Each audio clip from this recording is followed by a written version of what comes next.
From PRX, it's...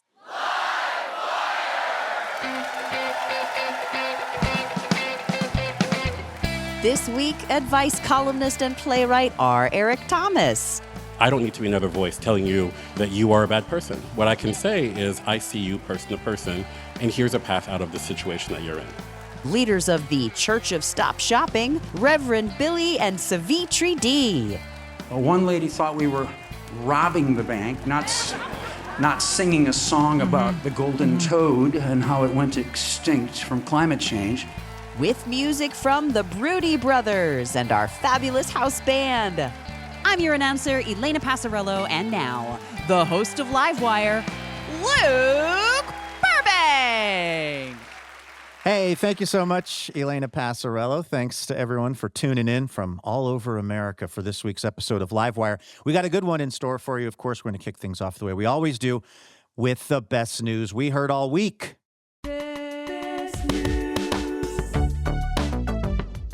This is our little check-in at the top of the show that there is, in fact, some good news happening somewhere on planet Earth.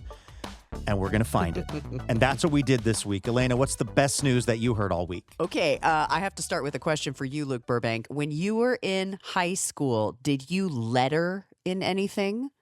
I did, but I went to a very small high school where I think everyone got to letter in something.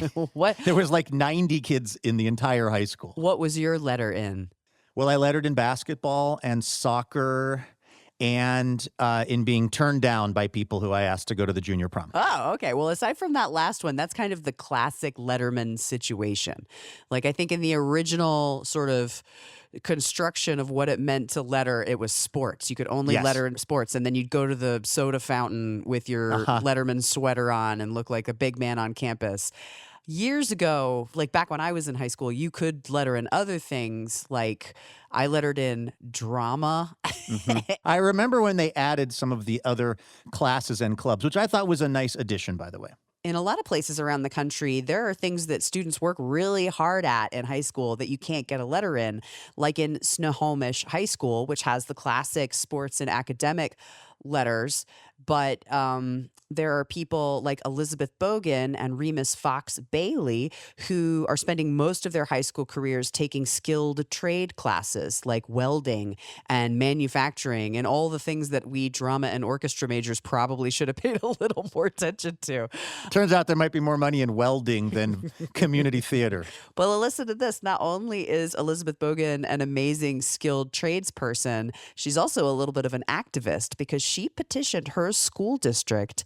And as of this year, at Snohomish High School, you can receive the first high school letter in the state of Washington in skilled trades, which is just such a cool thing, like to letter in welding.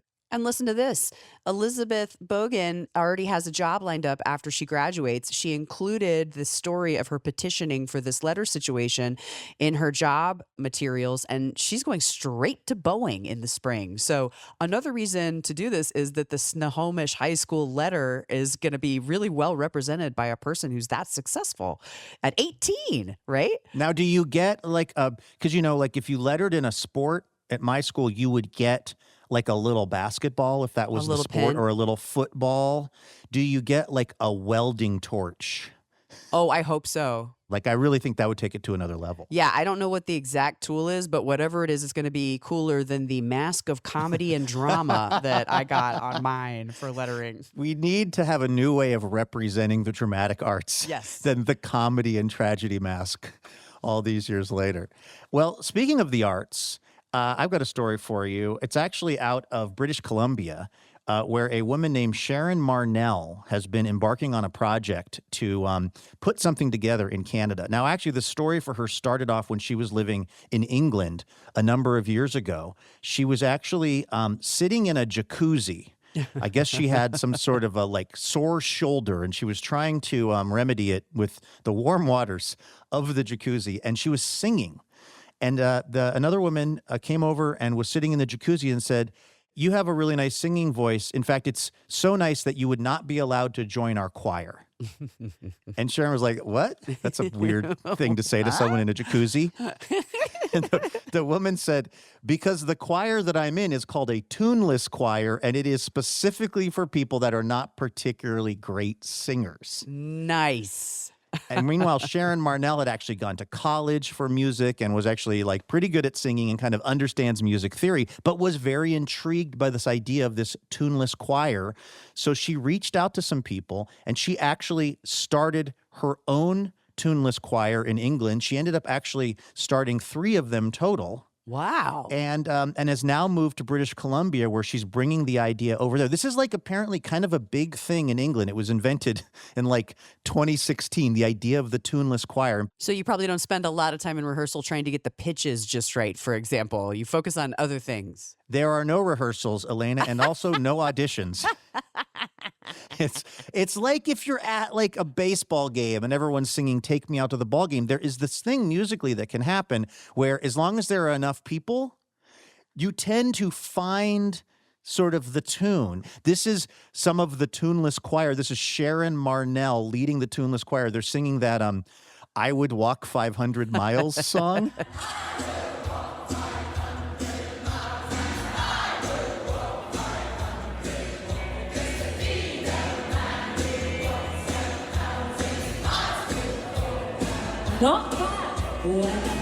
This is Sharon singing.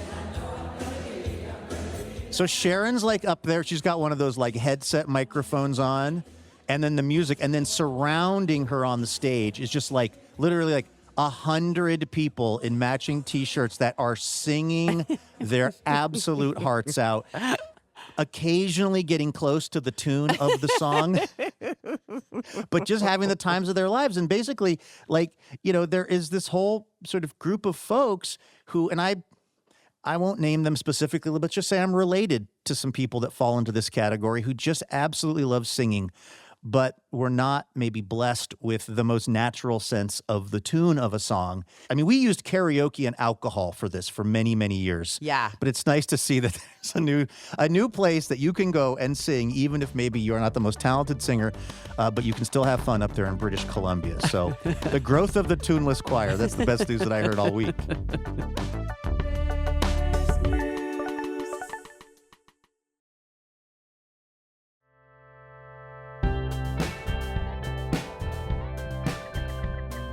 All right, let's welcome our first guest on over to the show. What do you do, Elena, when your husband of 50 plus years insists on peeing off of your patio instead of into a toilet? Move and get divorced. Or, okay, how about this? What about if you need to figure out how to elegantly back out of an agreement to be a gestational carrier for a friend of a friend?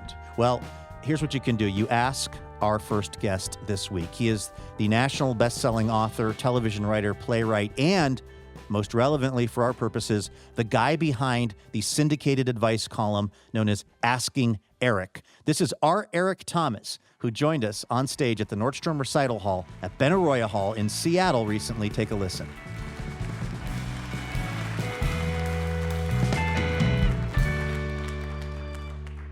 Eric, welcome to the show. Thank you.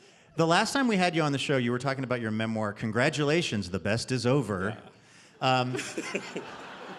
It's a lot funnier than the title would make it sound, I want to be clear. But I don't know if you had this, I don't think you had this job at the time. I didn't, no. How did this come about? How did you become America's advice columnist? Well, okay, so you're familiar with the show Squid Game? Yes. Very similar process. Yeah, okay. Yeah. No, actually, so I years ago, I wrote a column for Elle magazine. That was it was not advice. It was about politics and pop culture, and so that introduced me to the column space. And so, Dear Prudence, the Slate column, reached out to me to substitute for a little bit while their regular columnist was on leave. And so I got to do that, which was very fun. I got to like be silly and sassy, but also sort of like use a different part of my brain. Years later, they were looking for someone to take over this column, and they reached out to me. And I didn't really even know, they didn't tell me what it was. They were like, are you interested in a column? And I was like, yes.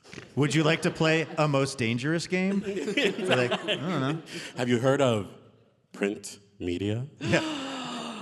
And I know. And anyway, so it was kind of cloaked in secrecy, which made a lot of sense because I think at that time, the column I took over was written by Amy Dickinson for years. Ask Amy. Ask Amy, very popular, and she had not yet announced her retirement. And so I didn't know what I was auditioning for. They gave me some questions, and they asked me to write my thoughts, and so I did, and then they gave me feedback, and it was a back and forth process for a little while. And finally they were like, okay, we're going to take you into the room and tell you what's going on. It was a Zoom, actually. But yeah, so anyway, the long story short is they found me, and I think they were vetting a lot of people, and I'm very fortunate that they liked the way that I wrote. So, do you remember what any of those like test questions were? You like when someone auditions for a role, sometimes they'll remember the moment when like the casting director saw them as the person. Did you like nail one of these questions? I did. Okay, so there were two that I remember very clearly. One was and they were fake questions. One was a mother who was trying to figure out how to buy clothing for their gender nonconforming child. Okay. They were like, I don't know what to start. I don't want to offend, this, that, and the third. And I was like, oh, great. Well, here are these companies that are like run by trans and gender nonconforming or non-binary people that make clothing specifically for people like your child. And I think that you can pull a page up and look at it with your child and say, hey, is this of interest to you? Your birthday's coming up, holidays are coming up, let's go on a shopping spree. You don't think Ann Landers would have nailed that one? I'm sure Ann Landers would have nailed that one. I mean, so like of the 5 gender non-conforming clothing stores that I tend to frequent, this would be the top. Yeah, I mean, Ann Landers did not have access to Google, I guess, for most of her career. And so, like, it's helpful. I mean, one of the companies actually was run by a friend of mine, so so that kind of helped. Right. But yeah, it's a very different landscape to write a column in than Ann was writing. But Ann's column became Amy's column, and which is now mine. So I tell people that I'm Grand Landers. You are listening to Livewire from PRX. We're talking to R. Eric Thomas about his advice column. It's known as Asking Eric. We've got to take a very quick break, but don't go anywhere. Much more Livewire coming your way in just a moment.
This is Livewire from PRX. I'm Luke Burbank here with Elena Passarello. We are playing an interview we recorded with R. Eric Thomas. He's a playwright and author, and also the person behind the Asking Eric advice column, which is in newspapers all over America. Let's jump back into that conversation. We recorded this at the Nordstrom Recital Hall at Benaroya Hall in Seattle, Washington. One thing about these advice columns, the way that I figured out you had the gig was like every time I would look at a newspaper, I would see your face. Yes. It's like part of the job is there's always a picture of you. Yeah. It's like being the real estate agent of the newspaper. We're going to see your picture. What's that like for you to have so many people now recognize your face? Yeah, I was not prepared for that part because I'm like shrunk down, and it's this headshot from pre-COVID. So like the light was still in my eyes, and I'm like, I can't take a new one. And it's interesting because also when people share the articles online, sometimes the picture like blows up huge. And I've had people email me and say, your face is too big in my email. And I'm like, oh. Wow. That's a problem I can't really help you with. But I will, people, I do a fair number of things. I host the Moth, and I've written books, and so people will sometimes say to me like, "Where do I know you from?" Which is always a question that I'm like, That's I don't so know. loaded. Yeah. Do you think I don't know? Do you think I'm Morgan Freeman? I don't know what you. I don't know. I don't know what's going on. Let's go with anything here. And it used to be I just looked like somebody's cousin. I'm like, oh, I look like your cousin. Didn't matter the race. I just look like your cousin. But now I say, like, do you read the newspaper? And they're always like, oh. And it's very interesting, two very different responses. Either, oh, I read your column every day. I love it. Or, oh, you wrote something I didn't like. Oh, no. Wow. And I always feel the need to, like, apologize a little bit, but also, like, thank you for reading. I'm going to go now. It also seems like if you're actually writing responses that are useful, they will be polarizing. Oh, yeah, absolutely. Because the alternative is to write something that's just so kind of milquetoast. Yeah.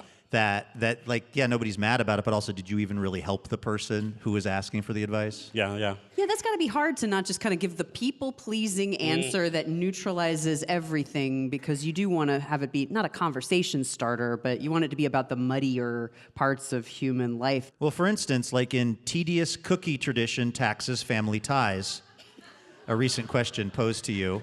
I recall. It was someone writing in because they've been making these holiday cookies that are like very involved, and the people in their family they've been sending them to are not really like getting hyped enough about it, to where like they used to send photos of them with the cookies, and now the person making the cookies texted, "Did you get the cookies?" And the response was, "Yeah, we got them." And they want to know if they need to keep making the cookies. So I'm sorry, back to Elena's question. How do you figure out how to answer a question like that so that it's useful for everybody? Yeah, when I started the column, people were like, what qualifies you to give advice, And I would say, it's a little flippant, but it's also true, I'm somebody who's made a lot of mistakes. And like, I don't come at it as I'm an authority. And so if I was an authority, or if I was trying to create some sort of chat GPT answer, or like, and people they write to me sometimes, they're like, are you AI? And I'm like, babe, no. Look at the picture. Look at the picture. No, but I just lead with empathy, and sometimes empathy says, hey, I know that you're in this conflict with your sister, with your parents, with your child, and your feelings are valid, but also like, I think that maybe you're in the wrong a little bit here, or you're right, and it's still bad, it's still unfortunate, and you're going to have to just sort of accept it. And yeah, sometimes those things, a lot of times, when I get a large number of responses every day, which is great. I love the responses. The radio listeners did not see what Eric did right after he said, I love the responses. It's a little flinch. Okay, I should clarify. Tiny flinch. I love the responses that are polite. Some people have a tendency to think, if I'm typing into an email box, I can treat you any kind of way. And I want to respond with advice like, hey, I think that you should consider humans. But that is few and far between. But in any case, sometimes the responses, people are saying, like, you should have just taken that person to task. And my feeling is always, there is just so many ways to be told that you're wrong and you're bad in this world, particularly now, that I don't need to be another voice telling you that you are a bad person. What I can say is, I see you person to person, and here's a path out of the situation that you're in. Yeah.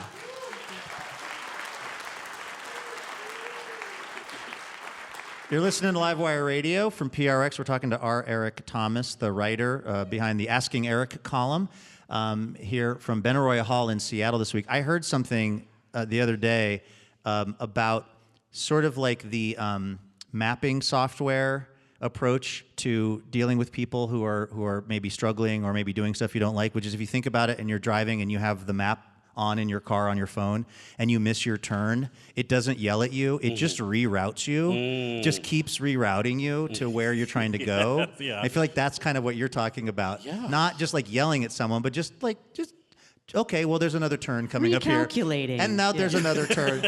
We're just going to keep working our way towards this goal. Yes, that is a great metaphor. Like, that is exactly what I try to do. And I'm sure there's some mapping softwares that are like, you're an idiot. That's a setting you can do. Exactly. I don't like that. I don't respond well to that, and I don't think other people like that. Every once in a while, I might get a little bit arch. But like, again, I wrote a column for years for Elle magazine where I was very arch. It was just me talking about politics and pop culture from 2016 to 2020. So just a rich text. Yeah. Those were pretty chill years. Oh, absolutely, absolutely. And so like I can be sassy, sarcastic, sardonic, but this is a person who is at their wits' end to such an extent that they're writing to a stranger in the newspaper. I don't think of that as desperate or as pitiful. I think of that as so. I see that as an honor that I have to hold really, really carefully. And so people will say like, "Oh, that was a silly question. Why'd you answer it?" Because somebody has this problem, and I take that very seriously. You also recently responded to a question from Uneasy Grandma. Still married grandson wants to bring his new girlfriend to visit, and I believe the issue was that the grandson was still technically married, although had been separated for 5 years. Yeah. Which I thought, calm down, Grandma. But she didn't want him to bring his new girlfriend to the gathering because she felt like it was awkward because he was still technically married. I don't know. You write a lot of these columns. Do you remember sort of roughly what your advice was on that for her, more or less? Gosh, I don't. I just read it, so I think what you told Please. her was. I was like, I could struggle through this, or you could just tell me. Yeah, that was really. I really sandbagged you there, and I apologize. I'm also low-key auditioning for your job if you ever don't want it. Whoa. So I had to try to slide in there and show my skills. No, I think you basically said like, talk to the grandson about what your kind of hopes are for this get-together and what you're really looking forward to, and listen to him about what he's really looking forward to. Don't start with, and don't put like you're not invited in the initial conversations, or don't bring your partner. Like, just see what you're hoping for and what he's hoping for, and if there's something in the middle that can be achieved that fits both of your hopes, that isn't this extreme thing of like, don't bring your girlfriend. Yeah. That's good advice. I thought it was very good job. It was very good advice, because that's the kind of thing I feel like you're working at a time when family stress is at like an all-time high. You know, these are very fertile years for the advice columnist who's talking about how do we deal with our family who we don't see eye to eye with. Absolutely. Yeah, and I think so much of it is about conversation. So much of it, like that question, is also about taking a step back and saying, I think I haven't acknowledged what my expectations of myself and of you are, so let me voice those and then ask you what yours are. Interestingly, with that question, I remember some of the responses, actually. A lot of people, or some people, wrote to me and said, the son is still married, he shouldn't be allowed to bring a girlfriend to the house. Either he should get a formal divorce or no girlfriends. And I don't happen to agree. Like, the girlfriend exists, so let's look at what's reality. But I do recognize that, like, when you're giving advice, you're also reflecting how your relationship to the world and to morals and values. Early on in my tenure, there was a couple that was clearly just sort of not aligned. They were kind of icy. But the wife in the couple had essentially a boyfriend. And I said, you are in an open relationship, so you should just formally acknowledge that. People didn't like that. Really? Yeah, and I wasn't saying I'm advocating, here's the book on polyamory, but I'm saying let's look at what is in front of us and acknowledge the facts and move from there. So, like, this is not a column where I'm going to give you my own personal morals, but like my compass for the world is going to be oriented one way, and it might be different than other people's, and that's okay. And it would seem that the readership would skew towards, not always, but it could go towards a group of people that just might, maybe not be as progressive or as, again, there's all kinds of people that read the newspaper, but I just wonder about, for instance, there is a rich history of like out gay men writing advice columns. Savage Love from right here in Seattle, Washington, Dan Savage. But you're as an out gay man writing really like the biggie and the most mainstream of these columns that's reaching just like so many people, not somebody who grabbed an alt weekly and is likely coming from a sort of pre-existing worldview. How do you think about how you answer questions and how you, advocate for inclusion and for people thinking about relationships difference and gender different and all that stuff? It's interesting. I get a lot of responses from people who say, I wasn't expecting to enjoy your column. What could you know about this? Which, like, that I appreciate. And then sometimes they get really specific, you know, like race or sexual orientation or whatever. And I'm like, okay, thank you. I get it. I think I understand. And, like, I don't feel the need to defend myself. But I think one of the opportunities that anybody who has ever felt other or outside has is that you were trained from birth to think not only about how you as a fully realized person are operating in the world, but also how other people are operating at you, around you, how they're perceiving you. And so you are always working with an empathetic mind, you know? And so it isn't that I have lived the same life as somebody, you know, a Mormon mom in Utah, but like, you can study them now through every reality show. Exactly, yeah. If you need to. They're now a well-documented species. Right. But like, and so like, if I don't find the answers on Secret Lives of Mormon Wives, I can also just think, this is a person, you know, and I am a person, and the person in me sees the person in them. I've been married. I've tried to relate to people. I've had jobs that didn't work out. You know, these are human problems. Our Eric Thomas is the person behind Asking Eric. Thank you so much for coming on Livewire. Thank you. That right there was our Eric Thomas here on Livewire. You can catch Eric's advice column. It's Asking Eric, syndicated in newspapers around the country. And if you're in Baltimore, keep an eye out for a new musical. It's called Extravaganza, which Eric helped create. It will be coming soon to the Baltimore Center Stage. Hey, it's Luke. You know what's better than hearing Livewire? Watching us make the show live. And February 19th, we'll be recording at the Alberta Rose Theater in Portland with award-winning chef Sean Sherman, plus writer and culture critic Chuck Klosterman, and music from Georgia Mack. You can get tickets and more information at livewireradio.org, and we'll see you February 19th.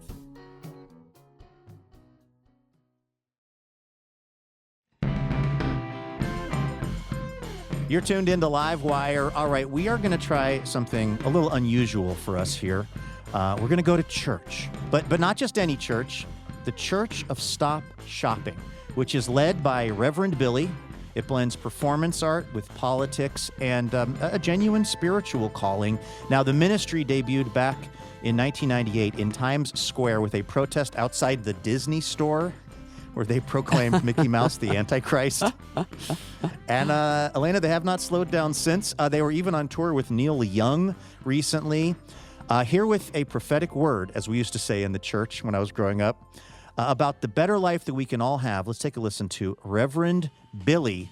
This was recorded live at Revolution Hall in Portland, Oregon, last December.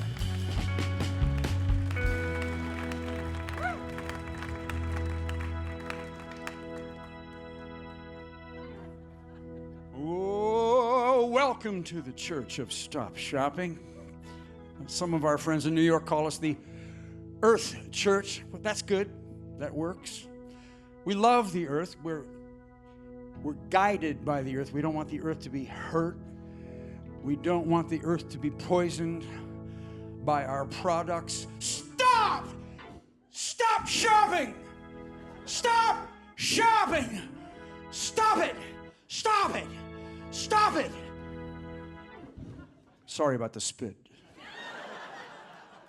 It's sacred spit. We've been shouting that kind of message for over 20 years in our church, and mixed results, obviously. The earth is now in the 29th month of record global heat wave. This whole city's bursting into flames. American consumerism is a driver of this thing we're trying to survive. Stop! Stop! Shopping! We can't do it. We're not doing it. We're not doing it. We have more carbon in we have more poisons, we have more methane, we have more fluorinated gases. The greenhouse gases are more and more every year, every month. We're not stopping. 100 million migrants wandering, looking for a home, the droughts, the impossibility of farming, the unpredictability of the seasons. We've got an emergency here. And we want to give to our children and to our loved ones a healthy earth. We want to have a way to live.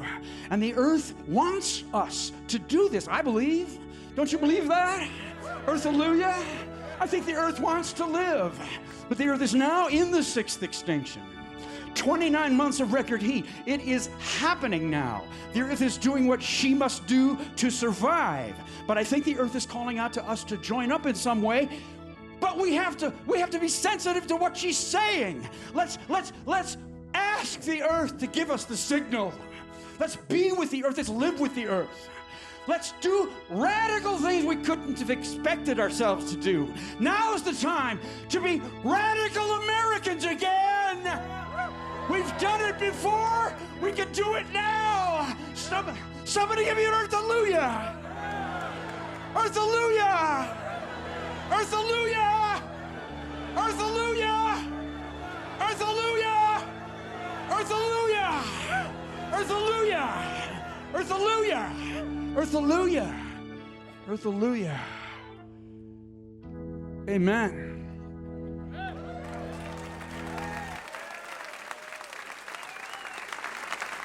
A word from Reverend Billy. Reverend, would you come over and take a seat? We also want to welcome to the show the co-founder of the Church of Stop Shopping. Please welcome Savitri D. to Livewire.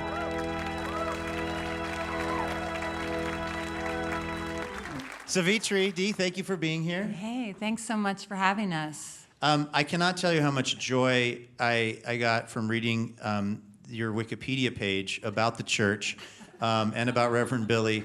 The Reverend Billy character debuted on the sidewalk at Times Square in 1998 outside the Disney store, where he proclaimed Mickey Mouse to be the Antichrist. He was arrested multiple times outside the Disney store when he duct taped Mickey Mouse to a cross.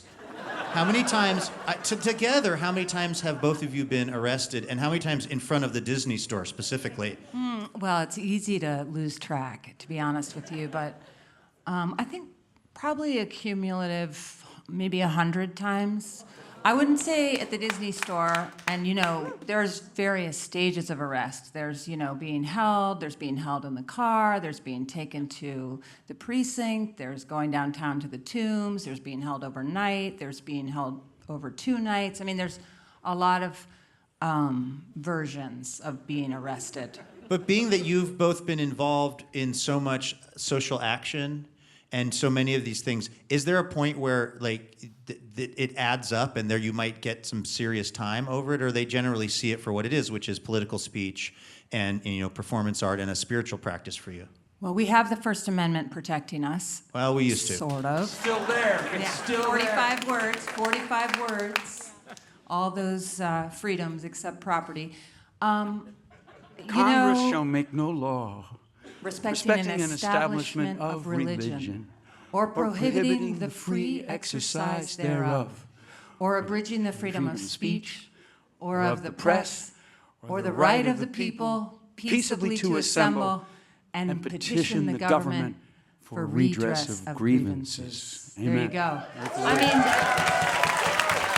Luke, I would just say, if we can take that chance, we take those risks. We're obviously in a very privileged situation, sort of, the way we look, the lives we lead. So we're willing to take that chance. And yes, sometimes there are, greater charges in front of us. And luckily, we live in New York City and are surrounded by incredible attorneys who want to support activists. And I think, thank you, all the attorneys in the world. Yes. Thank you. We have some here tonight. It's a public radio show. It's mostly attorneys. Yeah, I see you.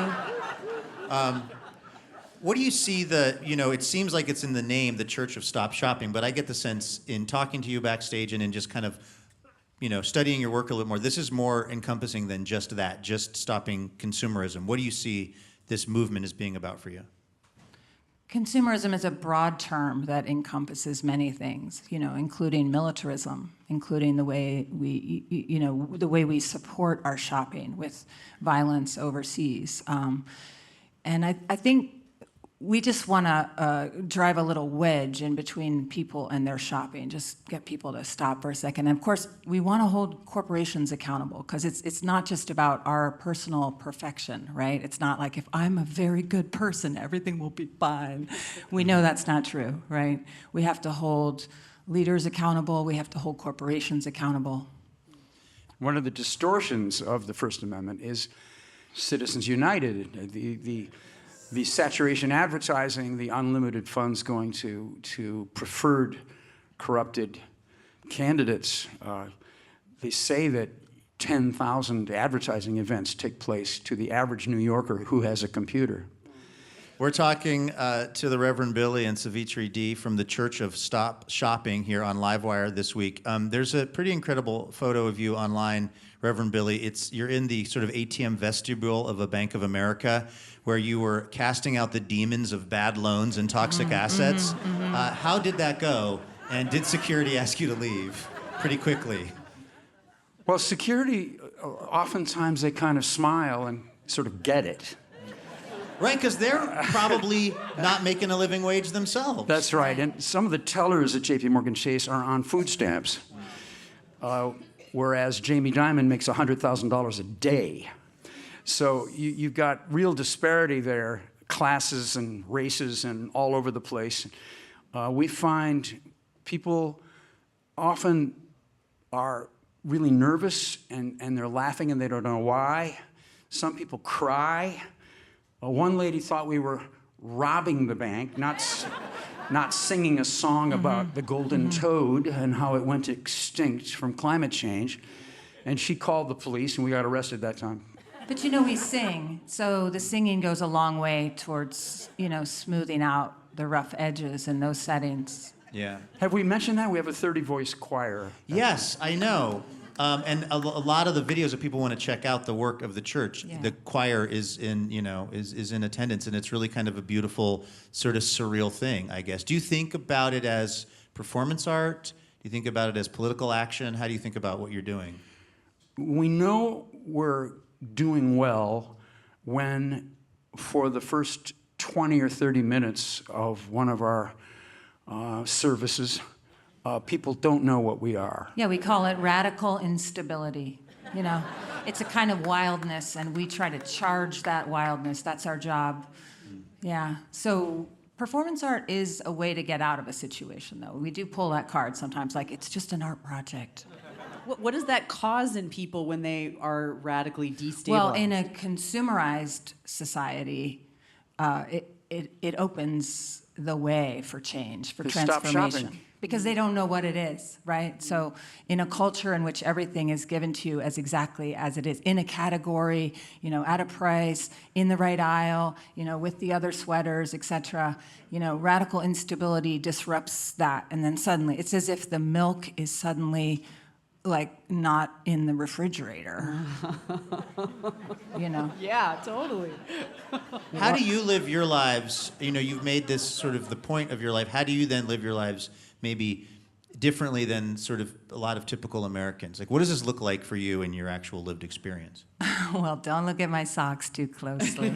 No, I'm just kidding. My socks don't match. We're all compromised. I just want to say, we're all living in this impossible situation, all of us. And so we wake up with that burden and that confusion every day, all of us, trying to figure out how to be good people in this situation. And it's hard, right? It's hard for all of us. I would just say, I just try to, take my values and integrate them with action, right? And then that feels like a good day to me. That's how it feels to me, right? And that's what activism is. That's all being an activist is, right? Is integrating your values and your actions. Yeah. And sometimes I fail for 53 weeks in a row.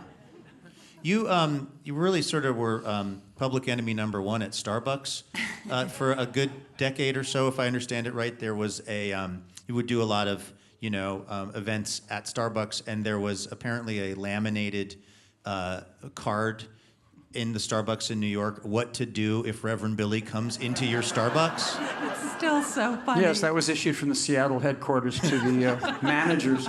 And after that, when I guess it just didn't go well for them in terms of our performances inside their cafes, they sent us a letter banning me from all the Starbucks in the world.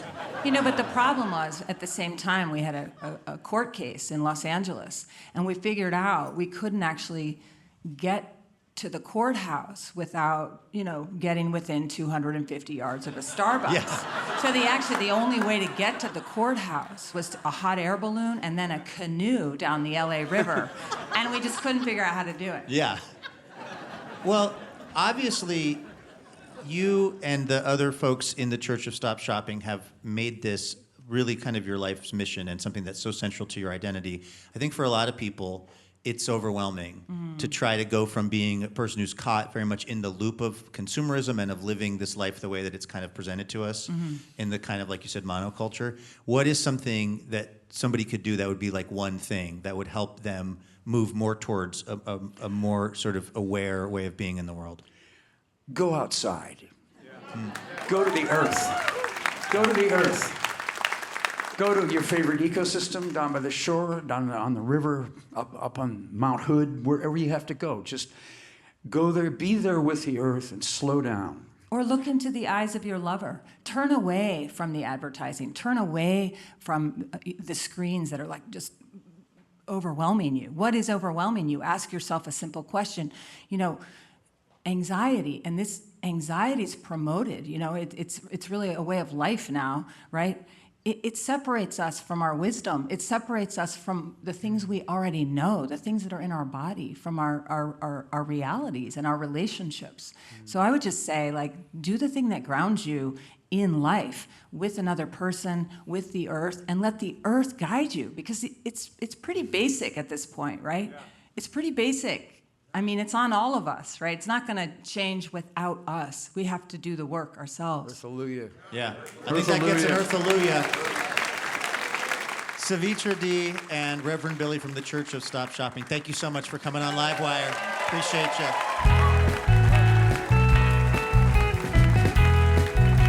That was the Reverend Billy and Savitri D, recorded live at Revolution Hall in Portland. You can catch Reverend Billy and Savitri on their podcast, Earth Riot Radio, or online at revbilly.com, or maybe just, bursting into a Starbucks to make good trouble somewhere near you.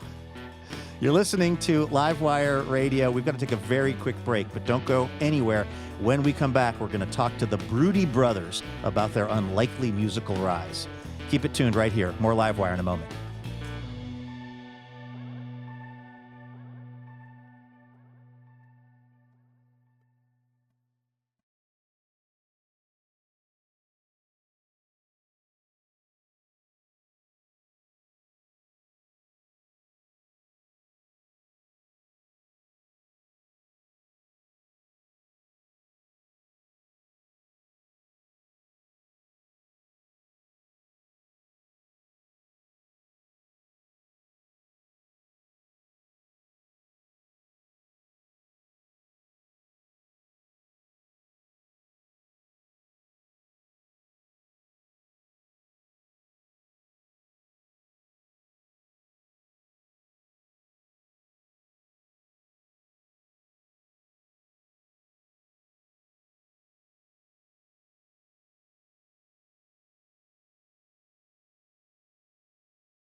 Welcome back to Livewire. Okay, before we get to this week's musical performance from the Brudi Brothers, a little preview of next week's show, we're going to be adventuring around. We're going to talk to the poet and author Morgan Parker about her debut collection of essays, You Get What You Pay For. It has got all kinds of insights into her life and helpful tips, like if you're in Manhattan and you just went to therapy and now you need to find the best store to cry in. That's covered in the book. And then we're going to head actually to one of my very favorite places in Portland, Oregon. It's called the Sports Bar, where we recorded a Livewire pop-up. We talked to professional soccer player turned writer Georgia Kloepfel. And then lastly, but definitely not leastly, we're going to hear some music from Brazilian sensation Ho Shui, who's going to play us a tune that will have you dancing, or whatever that looks like for you. Anyway, do not miss any of next week's episode of Livewire. It's going to be great. In the meantime, our musical guests this week, they're a dynamic Americana band hailing from Seattle, Washington, often recognized as the city's favorite buskers and street poets. They're known for their raucous performances, and distinctive old-world soul kind of stands out in this world of modern music. They are comprised of three brothers, Johannes, Conrad, and George. This is the Brudi Brothers, recorded live at the Eiley Ball Nordstrom Recital Hall at Benaroya Hall back in December.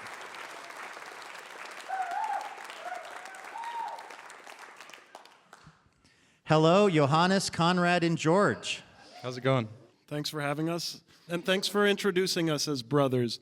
So many people ask us after shows, are you actually brothers? You know, they say, Johannes and I, we look like Mormon missionaries, and he looks like the guy we're trying to convert. We have to talk a little bit about this song, Me More Cowboy Than You, which you were performing at the Sunset Tavern here in Seattle. An amazing venue, by the way, in Ballard. And a clip went up on TikTok, and it became hugely viral and popular. And what I noticed is you all seem like peace-loving Northwest men, and the comment section below that TikTok video is a war zone of people debating who is and is not country, who's fake country. Like, I wouldn't imagine that's what you're trying to touch off, but what is that like for you to have this song that's such a hit that has so many people kind of like mixing it up over this question of countryness? Well, I think any controversy sparks conversation, and then the AI algorithm just thinks, oh, people like it. So the more controversy, the more gigs we get to play. So, we were honestly, right when this song came out, we had been kicked out of the Ballard Market, Farmers Market, for driving through in a pedicab too many times. A chariot, as they called it. They called it a chariot. I have never heard of anyone being kicked out of the Ballard Market. It's true, they had a vendetta against us. And is it true that you initially weren't even considering recording this song, or didn't think too much of it?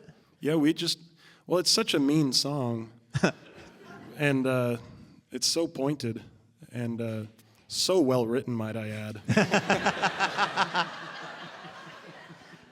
So is that the song that we're going to hear now? No. Okay. We're going to play Wagon Wheel. Yeah. Can somebody cut his mic? Yeah. All right, this is the Brudi Brothers here on Livewire.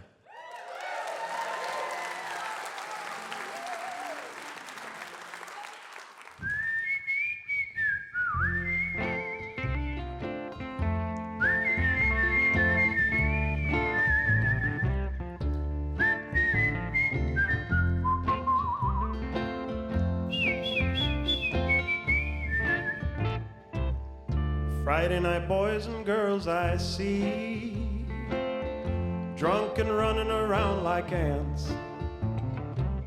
They all just want to be heard and seen, speaking their minds and taking their stands. Some are real happy, some are mean, some are just looking for quick romance. They want to be part of the popular scene, so they dress the part and they take their chance. The boys and girls are acting real strange, pretending they're cowboys and welders and such, buying old work gear from the exchange, but you can tell their hands don't do very much. Saying me, me, me, me, me, more cowboy than you. I swear that I'm working class through and through. Saying me, me, me, more cowboy than you. Everyone's glued to their flickering screen, faces illuminated in the dark. Their pockets are full and their cars are clean. Their biggest worry is where they should park. So if you see cowboy hats and boots, well, chances are it's on daddy's dime.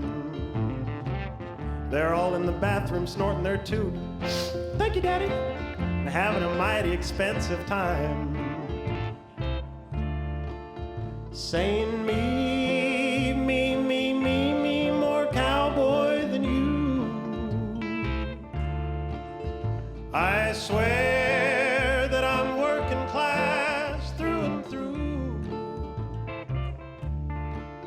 Saying me, more cowboy than you.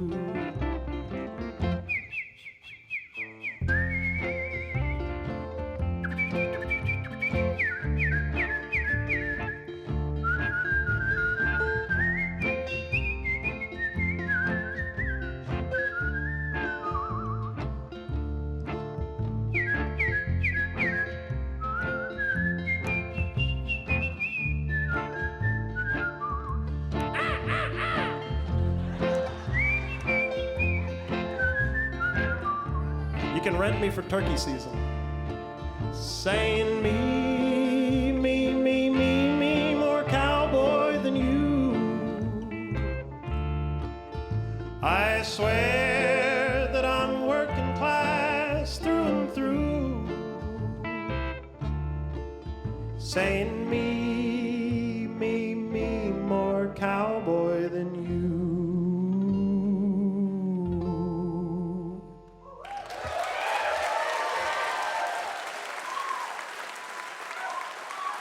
That right there was the Brudi Brothers, recorded live at Benaroya Hall in Seattle. You can check out their music and find their tour schedule and other info at brudibrothers.com. That's BRUDI brothers.com. All right, that's going to do it for this week's episode of Livewire. A huge thanks to our guests, Reverend Billy and Savitri D from the Church of Stop Shopping, plus our Eric Thomas and the Brudi Brothers. Laura Haddon is our executive producer. Heather D. Michelle is our executive director, and our producer and editor is Melanie Sevchenko. Eben Hoffer is our technical director, and Trey Hester is our assistant editor. Valentine Keck is our operations manager, and Ashley Park is our marketing manager. Our house sound is by D. Neil Blake and Marcus Benamati. Our house band is Sam Pinkerton, A.L. Alves, Ethan Fox Tucker, and A. Walker Spring, who also composes our music. This show was mixed by Eben Hoffer and Trey Hester. Additional funding provided by the Marie Lamfrom Charitable Foundation. Livewire was created by Robin Tenenbaum and Kate Sokoloff. This week, we'd like to thank members David and Melody Bell of Beaverton, Oregon. For more information about our show or how you can listen to our podcast, head on over to livewireradio.org. I'm Luke Burbank for Elena Passarello and the whole Livewire team. Thank you for listening, and we will see you next week.